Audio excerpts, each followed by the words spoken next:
Mr. Noisy was a very, very noisy person indeed. For example, if Mr. Noisy was reading this story to you, he'd be shouting at the top of his voice. And the top of Mr. Noisy's voice is a very loud place indeed. You can hear it 100 miles away. For example, when most people sneeze, you can hear them in the next room. But achoo! When Mr. Noisy sneezes, you can hear him in the next country. Now, this story starts when Mr. Noisy was asleep in bed. In his bedroom, in his house, which is on top of a hill. He was snoring. And, as you can well imagine, when Mr. Noisy snores, that is a snore worth hearing. It sounds more like a herd of elephants than a snore. Then Mr. Noisy's alarm clock went off. Mr. Noisy's alarm clock sounds like no other alarm clock in the world. Sounds more like a fire engine. Mr. Noisy woke up. And so, too, did all the people who lived in Wobbletown, which is at the bottom of Mr. Noisy's hill. Later that day, Mr. Noisy decided that he had to go shopping. He went out of his house, shutting the door behind him. The door wobbled. The house wobbled. The whole hill wobbled. Wobbletown wobbled. Even a bird flying high wobbled. Then Mr. Noisy walked down the hill. He walked into the baker's shop. I'd like a loaf of bread, boomed Mr. Noisy to Mrs. Crumb, the baker's wife. Mrs. Crumb trembled and sold him a loaf. Then Mr. Noisy walked along the street to the butcher. He walked into the butcher's shop. I'd like a piece of meat, boomed Mr. Noisy to Mr. Bacon, the butcher. Mr. Bacon trembled and sold him some meat. Afterwards, Mrs. Crumb met Mr. Bacon in the street. "We really must do something about Mr. Noisy being so noisy," she said. "Definitely," replied Mr. Bacon. "But what?" "I know," said Mrs. Crumb. And she whispered into Mr. Bacon's ear. Mr. Bacon smiled a small smile, which grew into a broad grin. "Mrs. Crumb," he said, "I think you've got the answer." The following day, Mr. Noisy again went shopping down to Wobbletown. He went into Mrs. Crumb's shop. I'd like a loaf of bread, He boomed. "I'm sorry, what did you say?" asked Mrs. Crumb, pretending not to hear. I'd like a loaf of bread, Mr. Noisy shouted. "Oh, I'm sorry," said Mrs. Crumb, putting her hand to her ear. Could you speak up a bit, please?" I'd like a loaf of bread, roared Mr. Noisy. "I can't hear you," replied Mrs. Crumb. Mr. Noisy gave up and went out. Mr. Noisy went into Mr. Bacon's shop. I'd like a piece of meat, And boomed. Mr. Bacon pretended not to notice.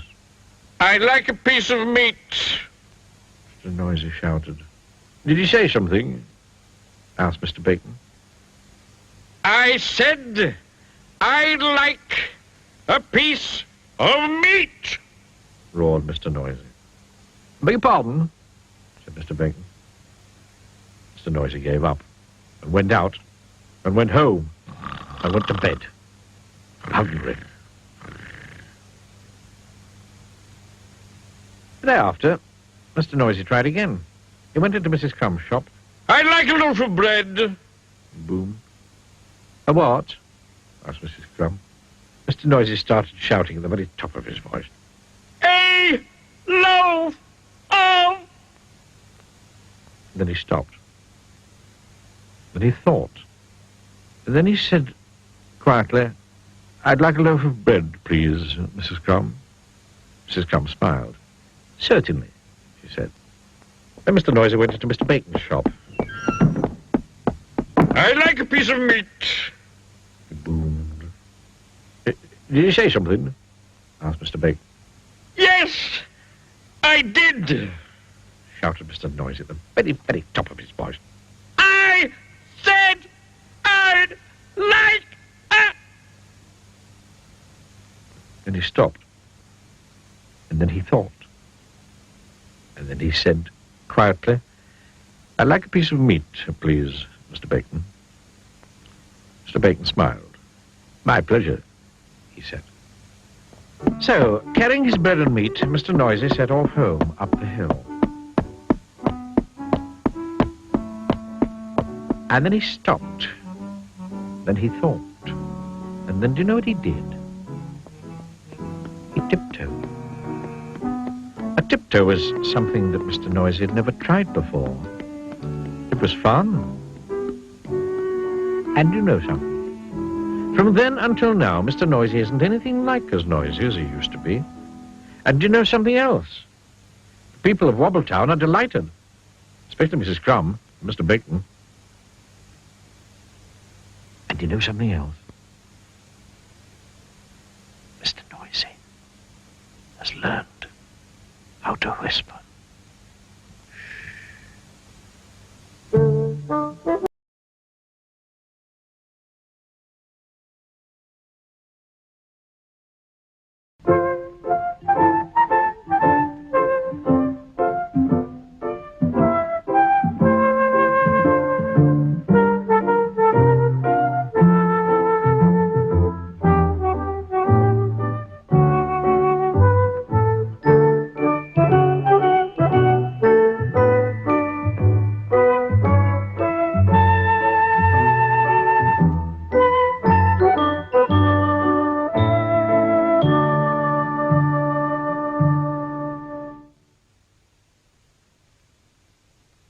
Mr. Chatterbox was one of those people who simply couldn't stop talking.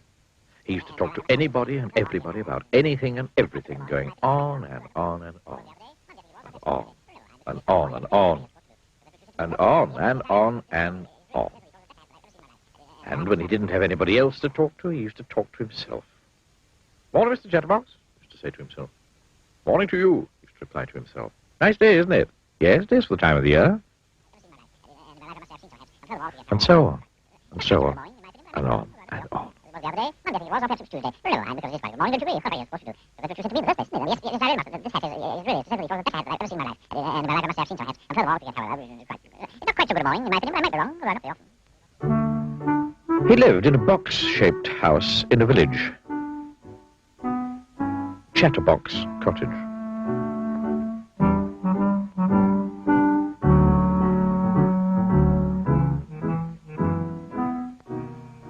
One morning, the postman arrived with a letter for him.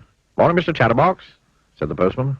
"Oh, good morning to you, postman," replied Mr. Chatterbox. "Although, as I was saying to myself only yesterday, or was it the day before, I forget. However, it's not quite so good a morning, in my opinion, but I might be wrong, although I'm not very often, as it was the other day. Monday, I think it was. Or perhaps it was Tuesday. But never mind. Because it is quite a good morning, don't you agree?" "Well, yes, of course you do, because that's what you said to me in the first place." And he went on and on and on all the morning.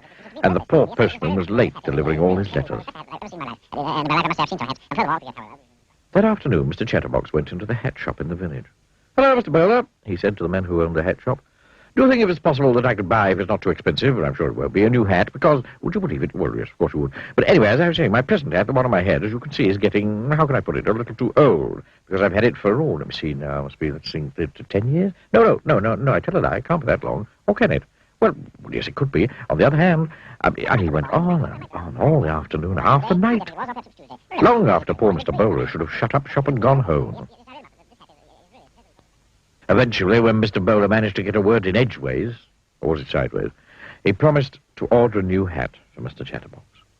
Then he pushed Mr. Chatterbox out of his shop, still talking, of course, and went home for his supper, which was cold, of course, because Mrs. Bowler had cooked it for him hours ago. And while he ate, he thought.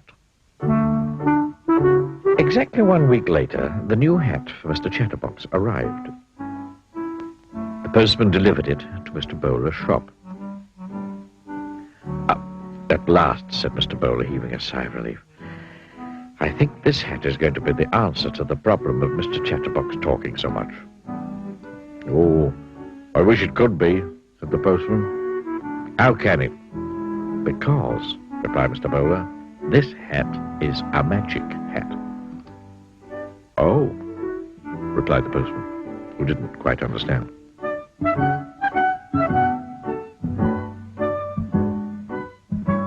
That same afternoon, Mr. Bowler took the new hat round to Chatterbox Cottage. "Oh, goody," said Mr. Chatterbox, seizing the hat box and opening it.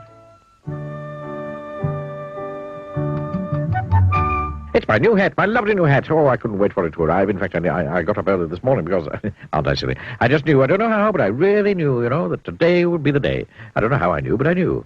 And it is. And here is my hat. And oh, isn't it beautiful? I can't wait to try it on. Oh, I do hope it suits me. Do you think it will?" "Well, of course you do. And why don't you try it on?" said Mr. Bowler, grinning. "Try it on?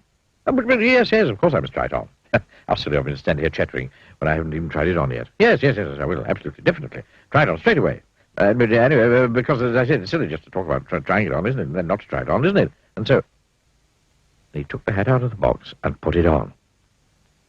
It was a beautiful hat.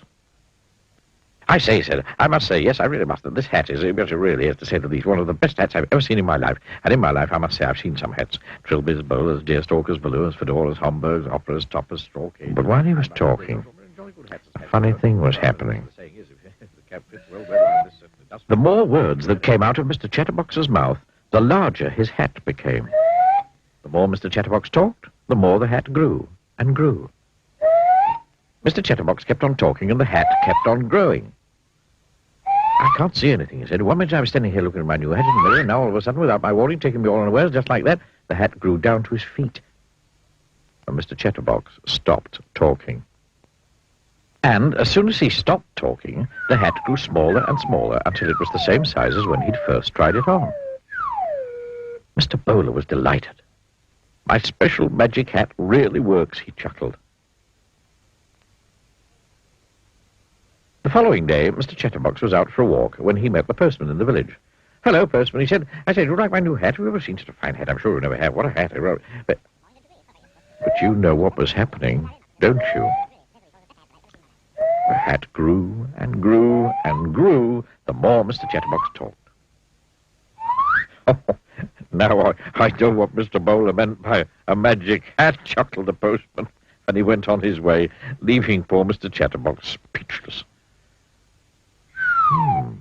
He thought, thinking, not talking, thinking.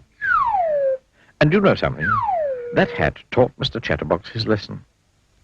And these days I don't talk half as much as I used to do, or even a quarter as much, or even a half of a quarter as much. But in short, I talk less. And you know the reason for that, don't you? Yes, of course you do. But keep it under your hat.